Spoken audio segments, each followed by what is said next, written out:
capitalism. We got to get rid of capitalism. Now, if you ask me how we're going to get rid of capitalism, we could actually strategize, organize, and do that.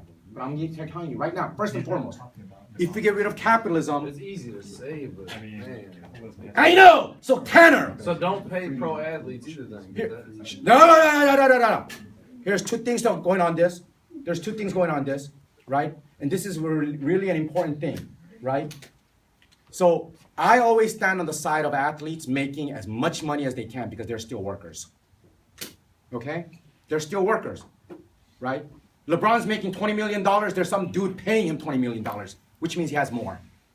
Yes, it's the guy named Dan Gilbert who owns Quicken Loans. The guy has like, I don't know, $255 billion, trillion. That's fine. In terms of that, I have no problem with athletes getting paid 20 million, 50 million, so on and so forth. What I do have a problem is, actually, that our value systems are so out of whack that athletes are getting paid $20 million. Alex Rodriguez is getting paid $25 million to hit a baseball, where teachers across the country are making nothing more than $40,000. That's my problem. But that actually does not, I don't take that problem and put it on LeBron's doorsteps. No, I put that on capitalism's doorsteps. Because what LeBron is doing is nothing more than actually working within the system of capitalism that pays him as much money as they think that he could bring them. They don't pay LeBron unless he could make Nike 10 times more than what they're paying him. You think Phil Knight, Nike's paying LeBron because, well, I just like him. No. They invest $100 million so they could get $1 billion back. So the idea is, in that theoretical sense, LeBron is still a worker, a very high-paid worker, of course, that actually has nothing to do with the way we work, right? And also, what we also don't understand is, every time LeBron gets a big contract like that, guess what happens? Head and Shoulders, diaper, all of these things actually start to rise. Because why? Majority of the money that's being paid to athletes are being paid through what? Advertisement, TV contracts. TV actually makes their money through what? Viewers. Advertisements.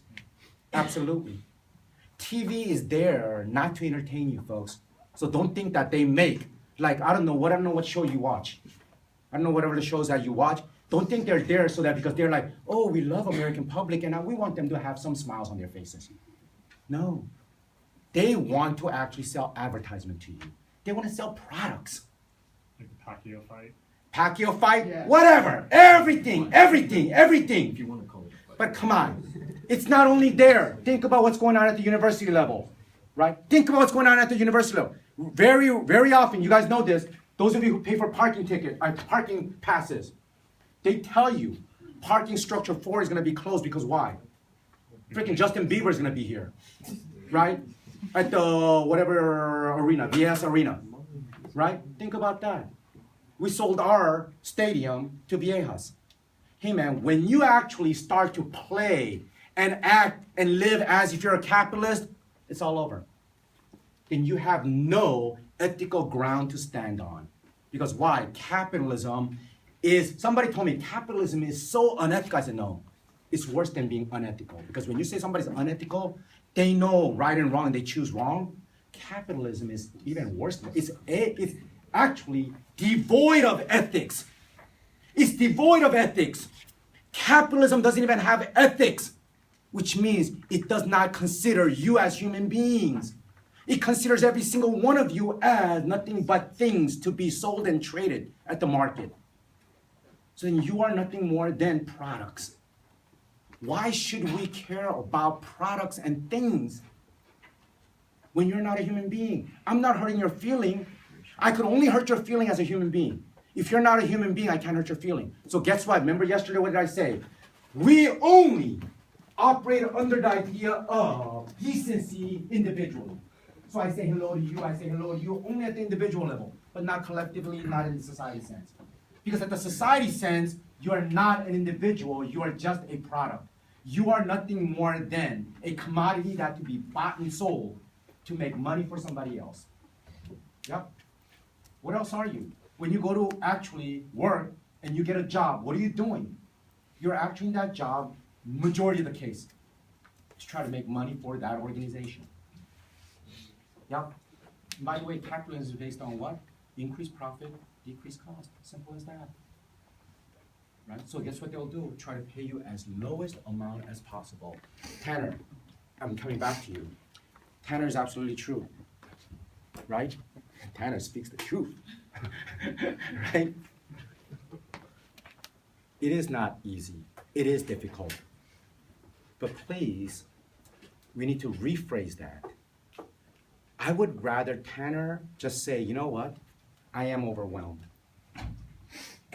I, as Tanner, individually, man, I don't know if I could do this alone. I am scared. No, seriously. And I don't have the wherewithal to be able to actually tackle this on my own. But say that as an individual. Please don't say you represent the voice of humanity. No. I always say, if you feel as though that you can't fight this, if you feel as though you're too afraid to fight, just say, I'm afraid. But don't you ever project your insecurities and your fright and you actually being afraid onto everybody else. Don't project that. I'm not saying you're doing that, but if you were to do that, I wouldn't want you to say, man, as human beings who can't fight this, just say, I can't fight it. Then you and I will go outside, hug a little bit, and I say, of course you can. Right? No, I'm serious. Of course you can. You know what the crazy thing is? You know, every semester students tell me, man, you know, how do you do this for 20 years? Man, you must be like, I said, no, absolutely not. You know what the crazy thing is? And I'll tell you why we could win this battle. They've had you for 12 years, 13 years, 14 years. I'm going to ask Tanner straight up. Have you learned about these things in 12, 13, 14 years? No. When was the first time you learned this? About what we're talking about? Last semester. Yeah. By the way, I'm not even talking about my class. He learned it somewhere. I don't know where. He learned it. Right? And now it feels like there's something that you understand. See or no? Great. They had you for 12, 13, 14 years. It took less than 15 weeks to actually dismantle and unravel their little thing that they're trying to do. It only took 15 weeks. Is that all they got? They put you through 13, 12 years of going through 7 different periods every day for years. And it was dismantled in less than 15 weeks. Is that all they got? Absolutely. That's why I know it could change. Because it doesn't take much. Now that you actually know, we could start to work at it. You know, it is just as daunting. Can you imagine if I've never ever played football in my life, folks? I've never ever played football for 20 years. As a matter of fact, I was wheelchair bound for 20 years. Never got up. And then somebody says, by the way, there's this thing called football. I said, what is it? They say, you know what? Somebody throws a ball. Sometimes they could throw it up to 70 yards. And then what happened?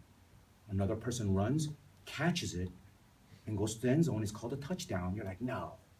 They're like, yeah. You're like, no, don't stop bullshitting me, man. Come on. What do you mean run? I can't even get up. That's exactly what I'm saying. Hey, all of us, in different ways, I even mentioned that yesterday. You hit the gym. I don't know, 10 years ago, I don't think you were half the size that you are. You probably thought there was no way you could actually pick up 120 pounds. You probably pick up 120 pounds with, I don't know, one hand now.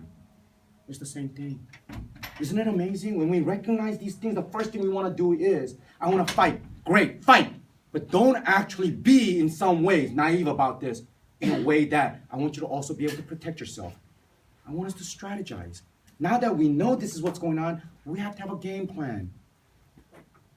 We don't go and try to play against Alabama without having a game plan, do we?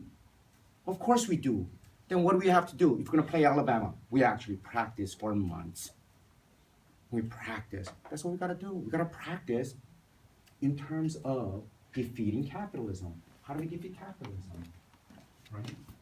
One of the first things that you got to do is you got to know clearly what capitalism is.